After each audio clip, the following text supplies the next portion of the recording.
sami sakala dadya edom adem ngraos kalamun ta wis wanci surup Surya. Kurawa ngertos lan midhanget yen to nganti wanci suruping Surya dados saged mejahi Raden Jayadrata Janaka bakal mati obong ing mangka. Sang Jayadrata den singitaken wonten barisan tengah dipun apit-apit sap-sap nganti sapitu. Amung rikala semana rene wis katingal surup Surya nadyan to sejatine dereng. Alok-alok para Pandhawa brayating Pandhawa sami alok. Janaka mati obong, Janaka mati obong, Janaka mati obong, Janaka mati obong, Janaka mati obong.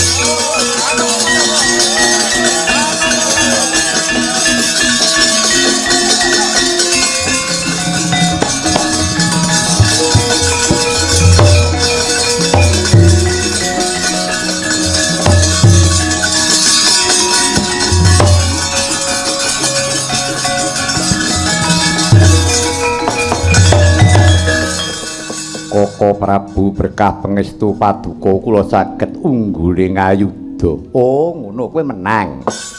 Inggih Koko Prabu. Werkudara, ya aku ya ungguling ayuda. Bagus. Ning arep kowe menang.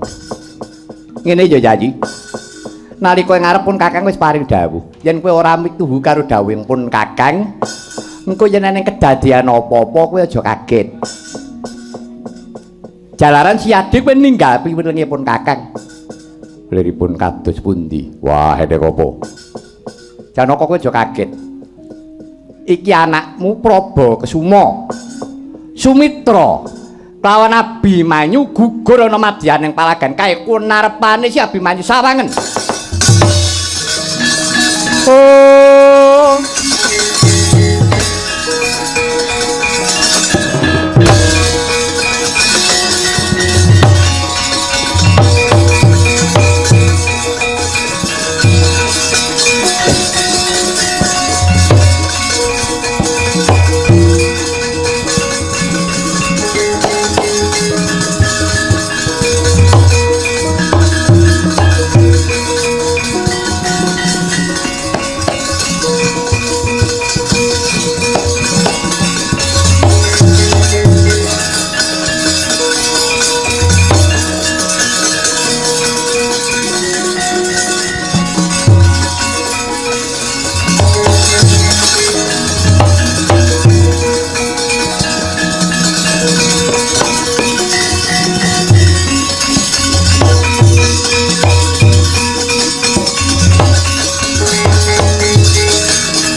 Anakku Abimanyu ora nyono yen to jeneng sira ndisiki gugur ana madyaning palagan. Abimanyu kowe tega tegel ninggal kawan pun Rama.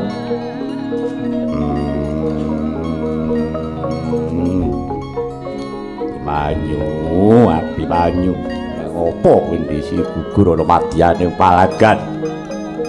Sopo sing gawe mawa cintra kamu?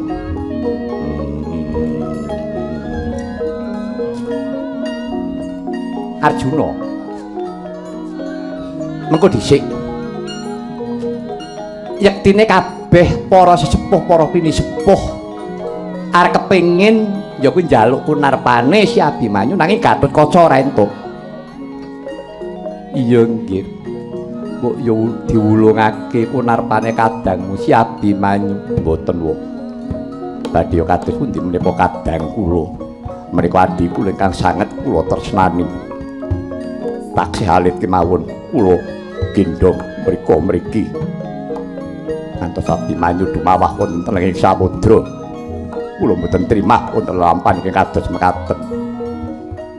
Koko Prabu sinten ingkang nyirnakaken Abimanyu ngantos dipun jur-jur kuwandanipun.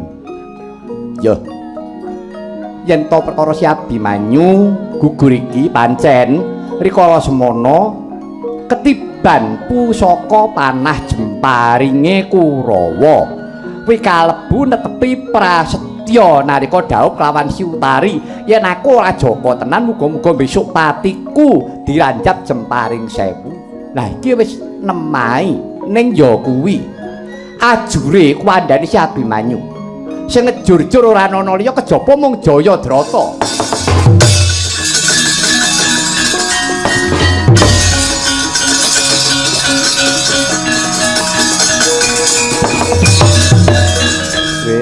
Wis kedrawasan iki. Gatotkaca wonten dawuh. Wis saiki ngene. Konarpane Si Abimanyu pasrahna kelawan para brahmana karben dirukti. Kuwi wis dadi konarpa yo, Ngger. Mbok tangisana ora bakal bisa urip. Mboten, Wo. Sampun kajengipun. Lho, aja ngono, Gatotkaca. Kowe iki ya satriya lho. Yen Abimanyu mati kok mung mbok gendho karo mbok tangisi apa cucuk? Lima kowe iki jiwa Senopati. Meraih tetira mekaten. Mangke dalu kula tetep badhe jumeneng Senopati badhe kula obrak-abrik Kurawa. Oh.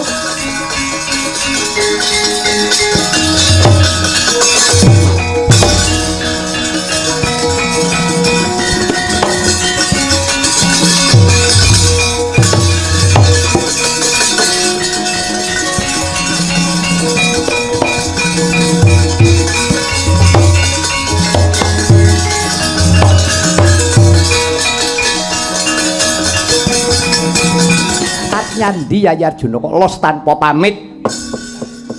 Koko Prabu, sak sampunipun kula ngertos ingkang nyerenakaken anak kula pun Abimanyu pun Jayadrata. Dinten menika ugi Koko Prabu kula prasetya menawi dinten menika ngantos dumugi suruping surya mangke kula mboten saged mejahi Jayadrata, kula badhe pejah obong Koko Prabu.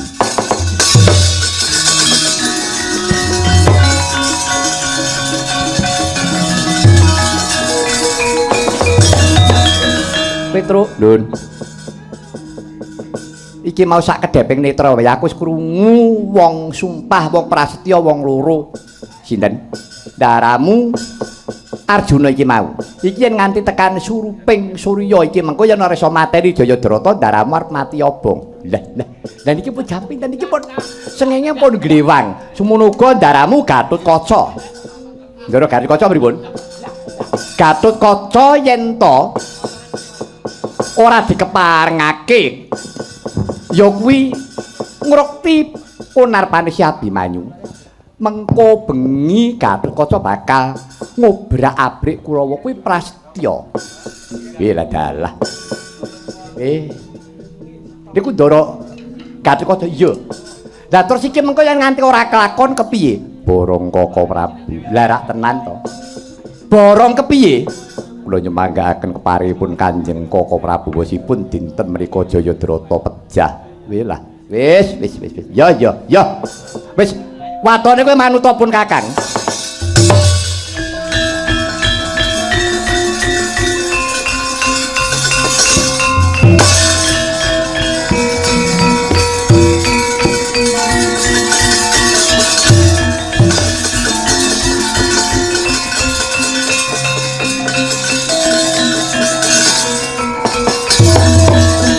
Janaka wonten dawuh yen dina iki kowe goleki Si Jayadrata ora ketemu.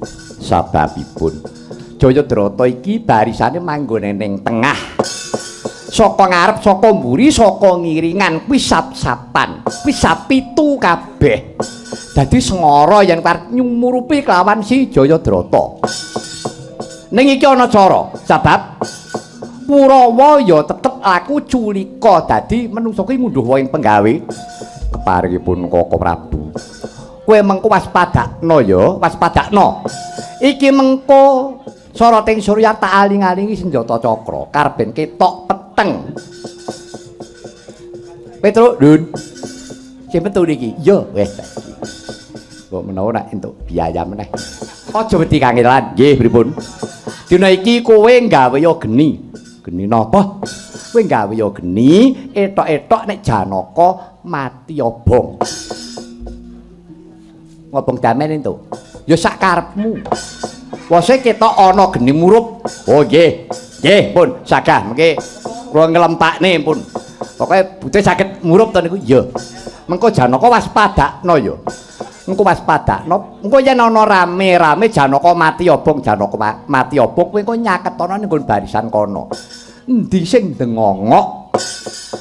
Endi sing kira-kira ketok dhuwur dhewe? Lah ya kuwi. Kuwi si Jayadrata. Mekaten Koko Prabu. Iya. Sababe apa takono? Sababipun menapa? Nah, ngerti ya. Jayadrata kuwi mau kancing gelunge paringane bapakne Begawan Sempani. Kuwi kancing gelunge kuwi murup. Mulane mengko yen to barisan kuwi eneng ketok sing mumbul dhuwur dhewe tur dasare kancing gelunge murup. Kuwi si Jayadrata enggal pasana jemparing. Ngestaken dawuh Paduka Koko Prabu. Petruk mengko kowe aluk-aluk Janaka mati obong, Janaka mati obong. Nggih, Sedika.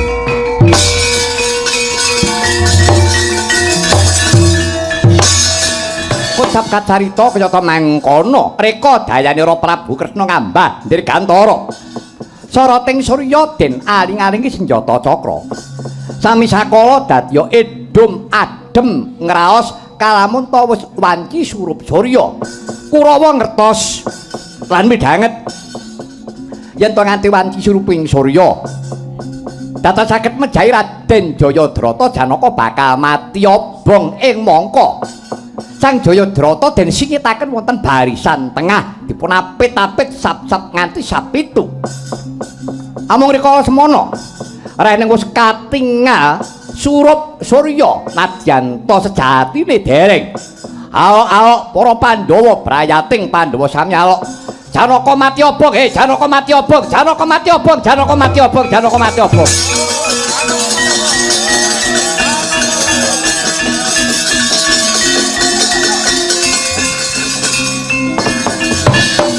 Suka jeneng penggalih sami guyu lakak-lakak para Kurawa. Kalamun to midhanget pawarta yen to Janaka mati obong. Ingkang sami sakala Jayadrata ugi kasempyok ugi gumuyu latah-latah. Ngantos nak yenaken apa sejatine sing murup kae apa pancen genine si Arjuna mati obong. Sang Jayadrata anguk-anguk ancik-ancik sakala Sang Arjuna nglepasaken jemparing Kyai Sarotama. Kenging jangganira Jayadrata tugel ta sirahe bawah wonten ing Bantala.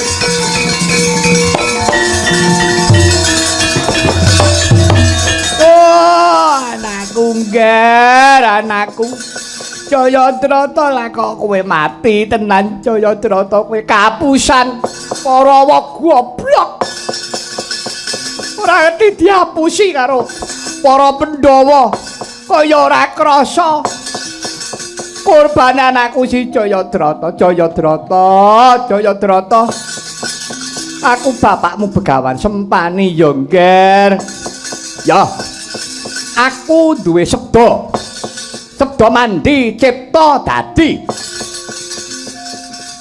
Jayadrata urip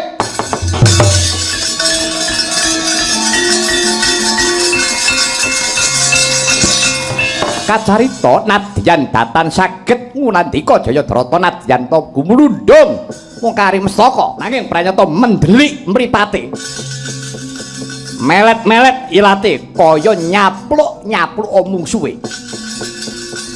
Samono Sang Begawan Sempani Sigra ngasta pusaka wujuding patrem sigra kalebetaken wonten tutuking Sang Jayadrata ingkang kantun sirah. Yer Jayadrata. Kowe urip. Tak paringi pusaka, maju.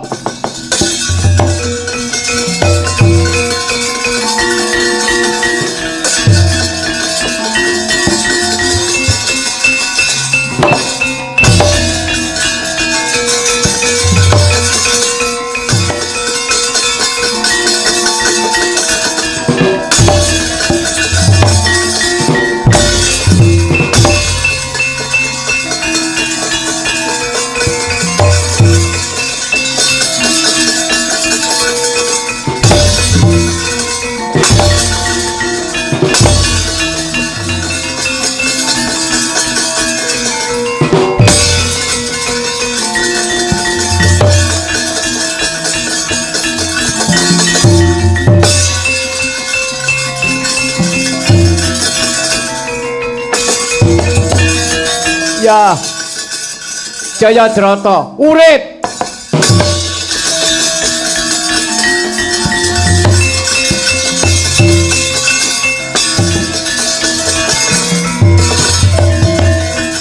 Petro, Dun. Kowe tak kongkon tembuti. Ketu Bacara kok. Oh, rupane. Ora. Lah terus dina iki kowe tak kon ngrusuhi. Lah, ngrusuhi bojone sinten, Dik? Wah, edan. Nah niku nek dawuh niku sing cetha ngrusuhi pripun? Kowe ngrusuhana Begawan Sempani. Begawan Marni niku Sempani. Sempani niku sinten? Bapake Jayadrata. Lah sebabe kae duwe ngelmu sabda. Ngelmu sabda iya. Mula kae unine nek mung urip ngono terus. Anggere urip ngono ya Jayadrata karek ndas tok we urip. Pomo karek moto tok ngoten. Ya urip. Mung karek anu tok nggih urip. Anu piye? Dapurmu. Nggih. Yahene kok cengengesan. Ya ben to. Utenane rung tek. Timbangane didenda karo sinanggap. Wandamu rusuhana supaya kleru le omongan. Sakarepmu. Upamane nek kleru mati ya mati terus. Oh katen. Ya. Nek muni urip ya urip Jayadrata kae engko. Wis ora mati angel matine. Oh nggih, gampang niku.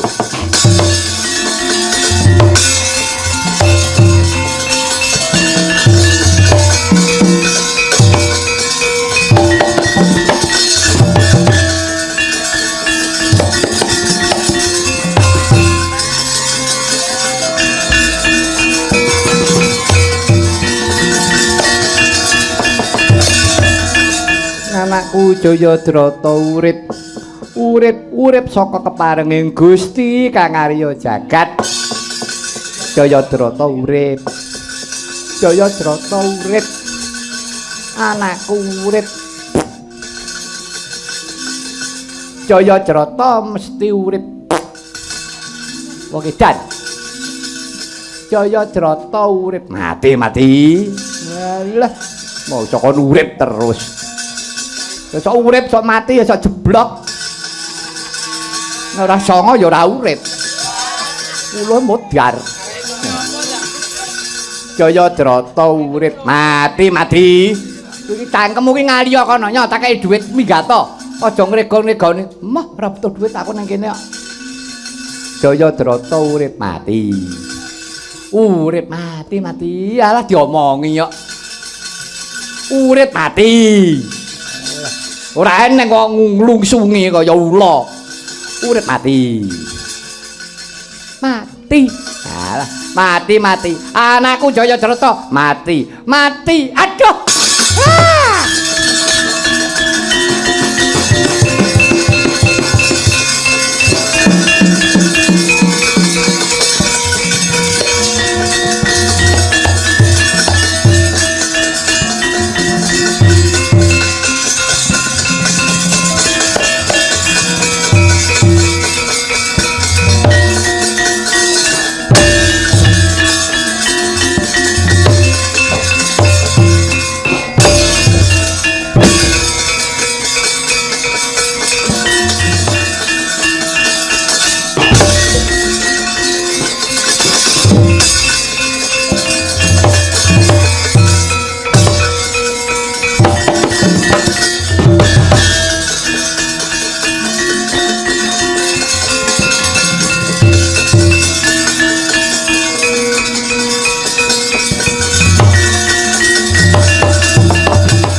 toblas.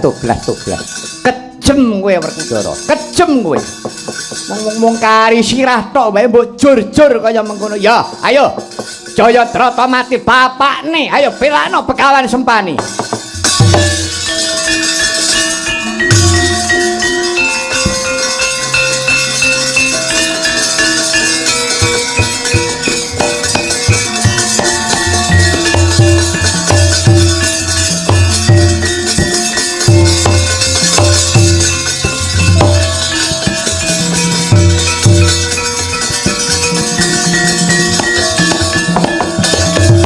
Begawan Sempani ayo bola bali. Eling-eling kowe iki rina wengi caketan karo wong angkara murka. Mula janjane kowe iki tilasing ratu tur pendhita pinter kowe kesempyok ing Aradan. Kamurkaning Kurawa kowe melu dadi ala ya. Aku ngerti pengapesamu. Kowe iki pendhita duweni lara napas. Kowe iki anggere diudani karo dikeki angin, dikelakon ilang larimu.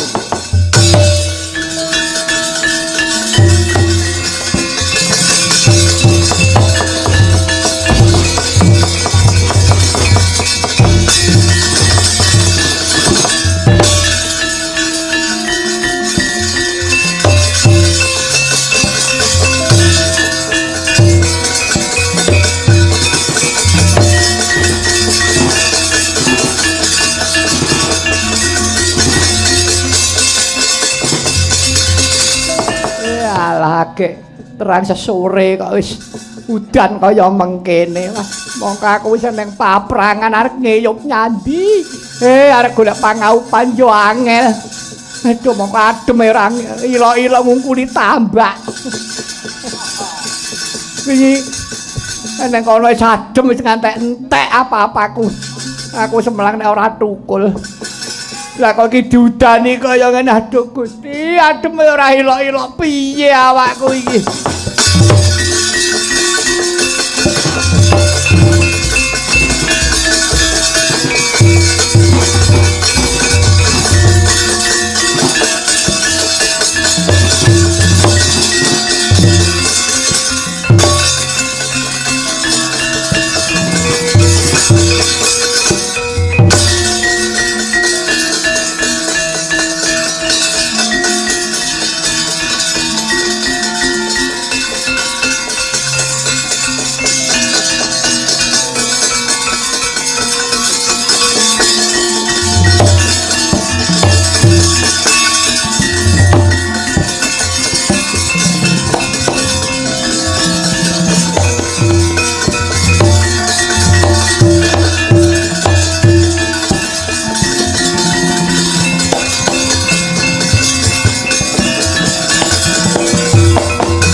Arjuna wonten dawuh Koko Prabu wis to Yayi ora perlu mbok getune perkara gugure putramu si Abimanyu rinanjap jemparing rikala semono prasetyane Abimanyu rak wis numusi dina iki rikalane dhaup kelawan si Utari Abimanyu ora bloko yen to wis duwe garwa Siti Sendari yen aku ora joko tenan muga-muga besok patiku rinanjap jemparing 1000 lah iki bisa kasembadan temenan